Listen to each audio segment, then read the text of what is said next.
Oh. So, paano ba tayo babawi kahit hindi na natin masingil yung mga milyones? Kahit hindi na natin makuha pa yun. Kahit hindi may pakulong yung mga putang inang yan. Paano tayo babawi? Yan.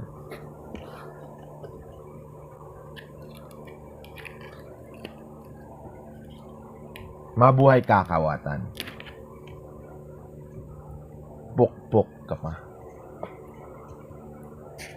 Well, anyways, baka gusto ninyong magsunog ng diesel at gas.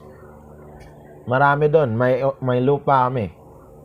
Sa akin, pwede kang magsunog doon. Isang buong araw. Pwede kang magsunog doon ng chemical. Malayo sa Luzon yun. Malayo sa syudad. Malaya kang magsunog. Kahit kailan mo gusto yun. PM mo yan. Mag-usap tayo ng business.